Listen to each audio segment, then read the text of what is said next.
Hi, good morning, or maybe afternoon, depending on when you're watching this video. My name is Miss Jones, and I am a soon-to-be in 2 months certified elementary education teacher, K through 6, in the state of New Jersey, with also a certification in ESL education. So I've done both my clinical practice in ESL, and I've done my clinical practice in K through 6 classrooms. So that's a little bit about me.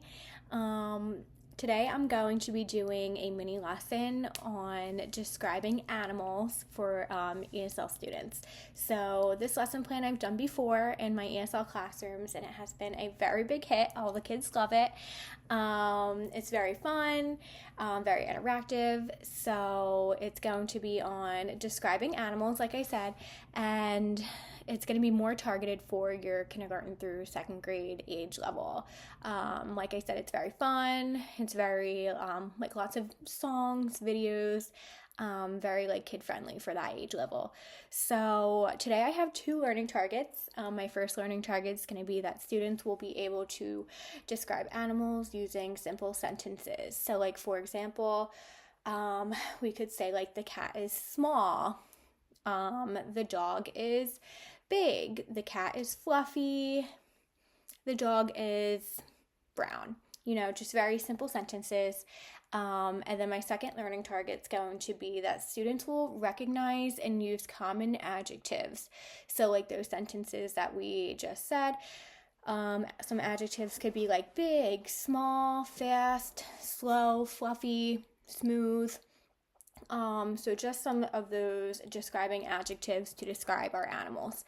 And then to continue, I have state standards. So this is an ESL lesson plan. So obviously we're going to follow the WIDA state standards.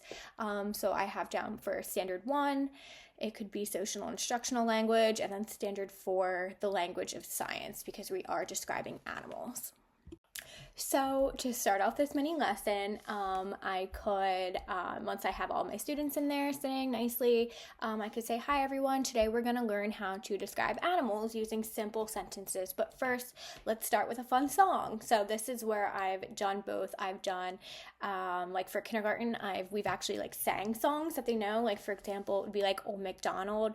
I've done that, or I've also, for like my second grade students, have shown like a video on like an interactive whiteboard, but I've done it in both languages. So I would find like a version in like, I had a classroom that was heavy population Spanish, so I showed like a Spanish version, and then next we would play like an English version.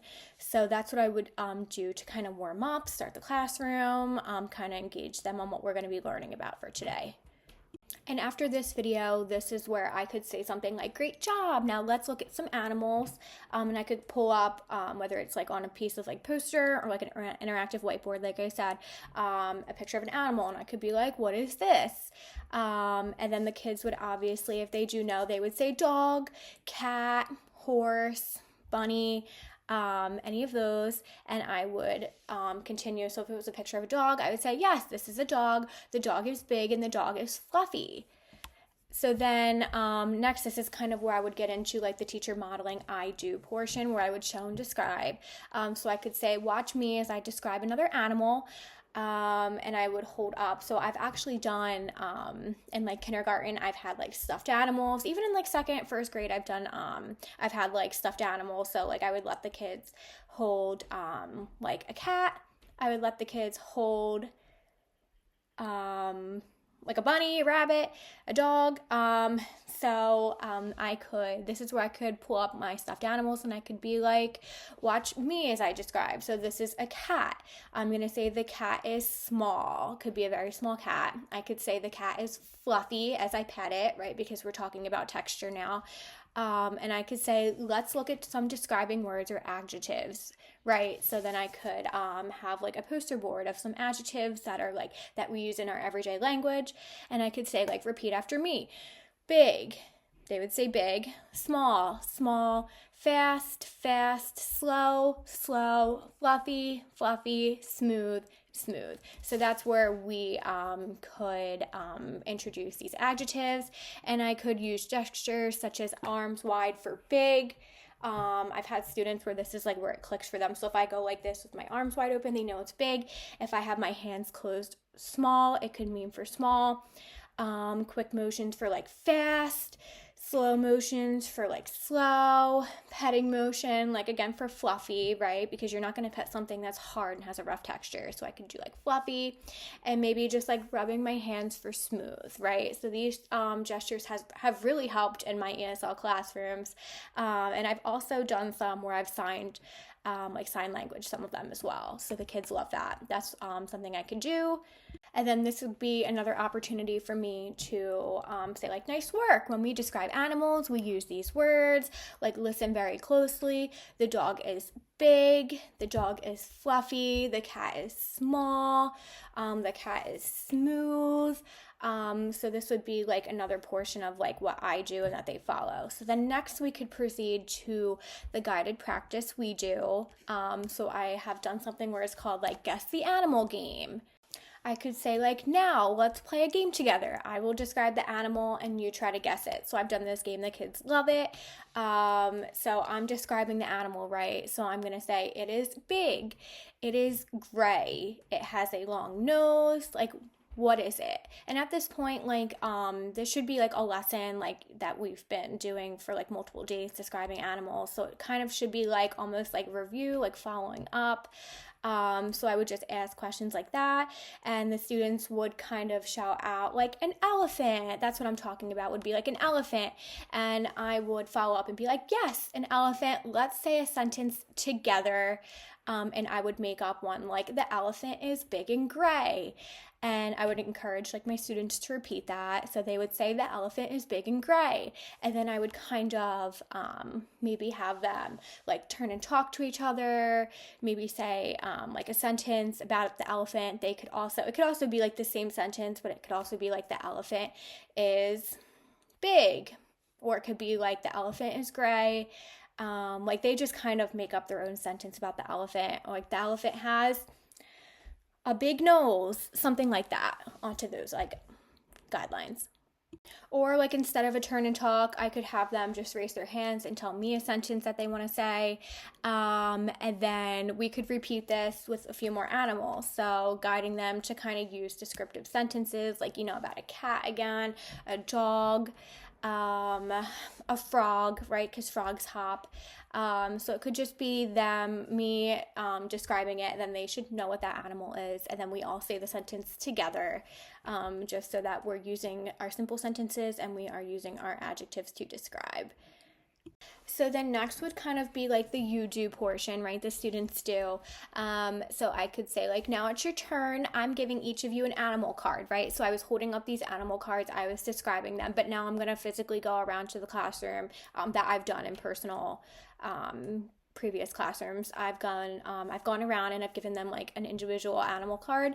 So then I would say like, stand up, find a friend, show them your card, and describe your animal using a sentence, right? So I would give like Alex an elephant. I would give Lexi a cat. So then them two, if they want to, you know, find each other and be a partner, they could say they're gonna have to describe that animal using a sentence. So they could say like, I have a lion. It's big and fast.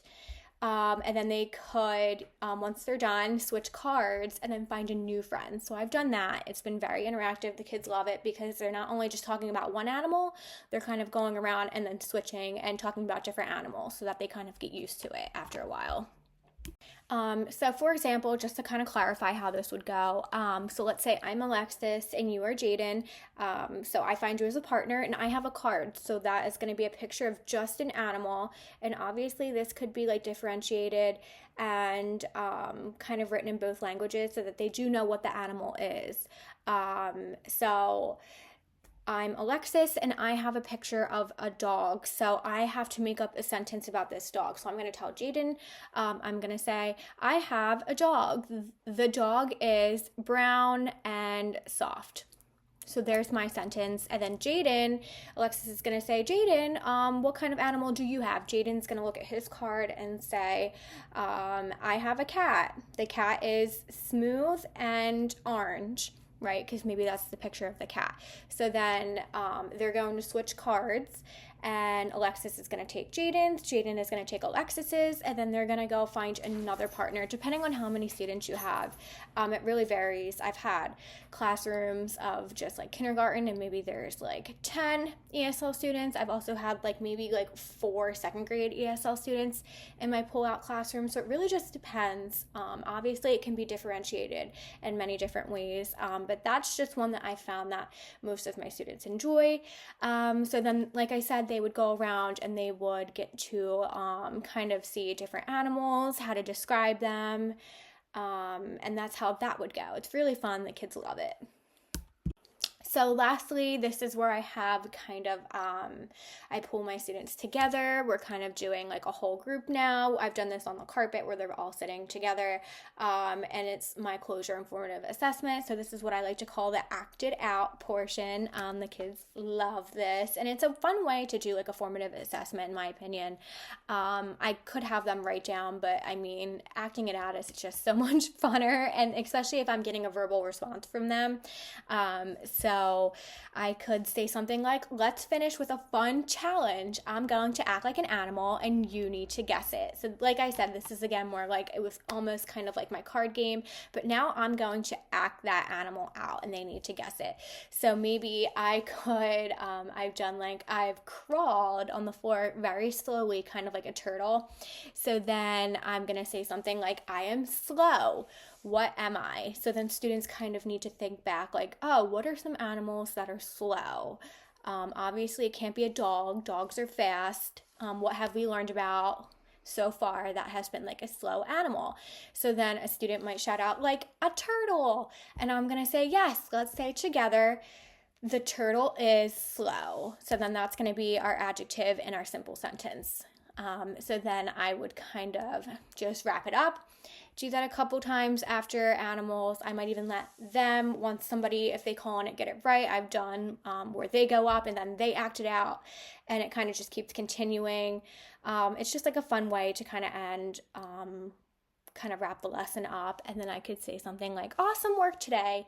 You did a great job describing animals with sentences. When you look at animals at home or in books, try using your new words to describe them. Right? And then like, thank you for learning with me, because I've done like pull out classrooms where I only see the students for like one period of the day. So it could just be something like that to wrap up the lesson, and then make it engaging and fun in an interactive way. So yeah, that is my mini ESL lesson plan. And then again, like materials needed would just be like my animal flashcards. I do have them, like I said, or stuffed animals, because that's fun. Kids love something they can touch and hold, see. And then for the songs, like I said, like a YouTube song or teacher led, it really just depends on your age grade level that you're teaching with. And then I've also have made like a simple adjectives poster, which is nice because it can be like big, small, fast, slow, fluffy, smooth, but I've also put it in different languages as well, so that it's very like direct for them. They understand. It's just like I said, differentiating materials. So yes, that concludes my lesson, and thank you so much. Have a great day.